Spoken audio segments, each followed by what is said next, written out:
YouTuber Nusantara adalah sekumpulan konten kreator yang secara rutin mengadakan pertemuan, baik dengan Joko Widodo maupun Gibran Rakabuming. Jika kalian perhatikan isi kontennya, video-video mereka hanya dibuat untuk meningkatkan elektabilitas keluarga Jokowi dan PSI. Yang mengejutkan, sebelum demo tanggal 25, beberapa konten kreator Nusantara dan channel pendukung Jokowi yang lain seperti Cokro TV serentak membuat video ajakan demo dan provokasi menjelekkan nama DPR. Channel Parblak misalnya menuliskan judul di tanggal 24 Agustus 2025. Bubarkan DPR. Besok kita demo besar-besaran. Apa yang terjadi dengan para pendukung Jokowi? Kenapa mereka berbalik menyerang kebijakan Prabowo dan memprovokasi masyarakat melakukan aksi demonstrasi yang anarkis?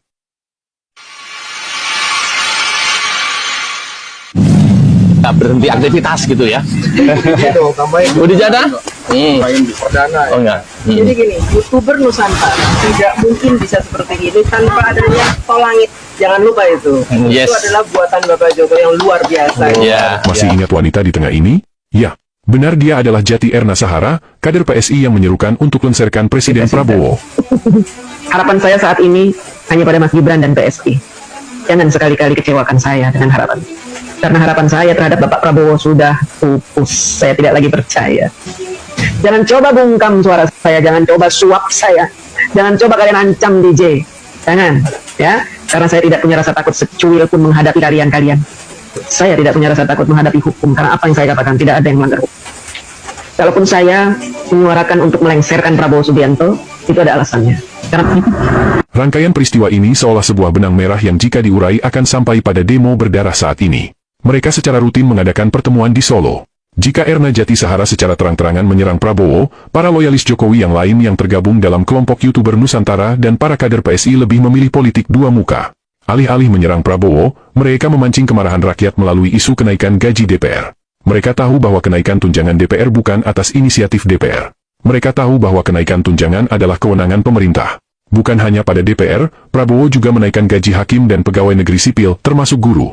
Tapi kenapa para loyalis Jokowi menyerang DPR? Mereka tahu bahwa saat ini kekuasaan Prabowo masih sangat kuat. Prabowo didukung 80% kekuatan wakil rakyat di DPR yang bergabung dalam koalisi Kim Plus. Jika mereka terang-terangan menyerang Prabowo, yang ada justru Prabowo akan menggunakan tangan kekuatan legislatif memberhentikan Gibran dan mengusir semua relawan termasuk para kader PSI di pemerintahan dan komisaris BUMN. Maka langkah pertama yang mereka lakukan adalah melumpuhkan DPR. Di berbagai media, mereka membodohi masyarakat seolah DPR bisa dibubarkan. Padahal kita tahu, dalam sebuah negara demokrasi, 3 pilar ini harus ada, yaitu unsur eksekutif atau pemerintah, yudikatif atau kekuasaan kehakiman dan legislatif atau wakil rakyat. Tanpa salah satu dari unsur ini, negara tidak layak disebut negara demokratis. Di masa lalu, dalam sistem kerajaan, wakil rakyat tidak dibutuhkan, karena pemegang kekuasaan satu-satunya adalah raja. Dan itulah yang terjadi jika DPR dibubarkan. Presiden bisa bertindak suka-suka hati, tanpa pengawasan legislatif. Framing kedua yang dibangun oleh para buzzer ini adalah DPR joget-joget ketika mendengar tunjangan mereka naik. Tapi faktanya, acara joget itu dilakukan Presiden dan DPR saat sidang tahunan istimewa dalam rangka menyongsong peringatan Hari Kemerdekaan Indonesia pada tanggal 16 Agustus. Pemberitahuan kenaikan tunjangan DPR sendiri diumumkan 1 hari sebelumnya dalam acara penyampaian nota pengantar RAPBN tahun 2026. Maka yang menjadi pertanyaan kita adalah apa yang salah dengan acara joget di hari perayaan 17 Agustus? Bukankah Jokowi juga selalu melakukan itu setiap tahun? Kenapa Ade Armando dan para loyalis Jokowi tidak pernah kritik Iriana Jokowi yang joget setiap tahun?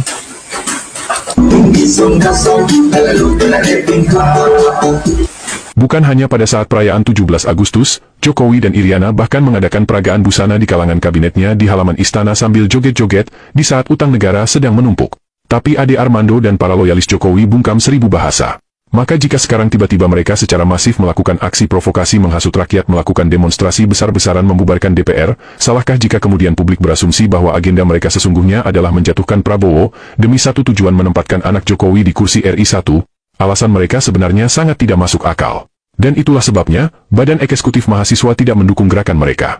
Demo pertama tanggal 25 sebenarnya gagal total. Mereka lalu menumpang demo buruh pada tanggal 28. Dan disinilah anak buah Listio Sigit Prabowo, kepala kepolisian yang pernah jadi ajudan Jokowi memberikan andil yang besar. Kendaraan taktis polisi yang berlapis baja dengan sengaja dibawa melaju mengarah ke kerumunan massa. Seorang driver ojol yang malang, menjadi korban. Jika bagi sebagian besar rakyat Indonesia merasa prihatin, tapi bagi para penggagas demo, peristiwa ini adalah angin segar buat mereka. Kekuatan massa bertambah dan tingkat kemarahan pun meningkat. Dengan leluasa mereka membakar gedung DPRD, membakar pos polisi, melakukan penjarahan di toko-toko dan bahkan rumah anggota DPR. Terbaru, sebuah gedung bersejarah di Surabaya juga ikut dibakar. Apakah demo anarkis ini masih sesuai semangat reformasi sama seperti tahun 1998? Tentu saja jauh berbeda. Aksi demonstrasi tahun 98 yang dilakukan mahasiswa berhasil menguasai gedung DPRD di daerah dan DPR di Jakarta, tapi mereka tidak membakar gedung milik pemerintah, karena mereka tahu gedung itu dibangun dengan menggunakan uang milik rakyat. Bumi hangus aksi demo antara tanggal 28 sampai tanggal 30 dan entah sampai kapan berakhir hanya bisa disamakan dengan aksi gerakan G30 SPKI di tahun 1965. Ya, di Makassar, mereka membakar warga sipil, sesuatu yang tidak pernah terjadi dilakukan oleh warga sipil yang melakukan demo menyampaikan aspirasi. Biasanya, hanya aparat yang berlaku kasar pada masyarakat sipil, tapi demo yang diprovokasi para buzzer ini adalah demo sipil membantai sipil. Maka tidak ada tindakan lain yang paling masuk akal untuk dilakukan Prabowo saat ini. Demi mengamankan aset negara dan melindungi nyawa masyarakat tak berdosa, Prabowo harus bertindak tegas. Tangkap dan penjarakan para buzzer, provokator aksi demonstrasi, dan termasuk donatur mereka. Iya, Ibu, selamat sore. Ini ada apa saja yang dibawa? Ibu boleh kenalan dari mana? Ini dari namanya siapa, dari mana Ibu? Oh, jangan saya. Ya, ini kalau kita bisa lihat, mereka ini membawa berbagai macam makanan, ada minuman, kemudian ada nasi juga, kemudian ada makanan ringan yang Ada yang kenal ibu ini? Kenapa dia pakai masker dan menolak untuk diwawancara? Apakah dia adalah salah satu aktor yang kita bicarakan di video ini? Siapa yang membiarkan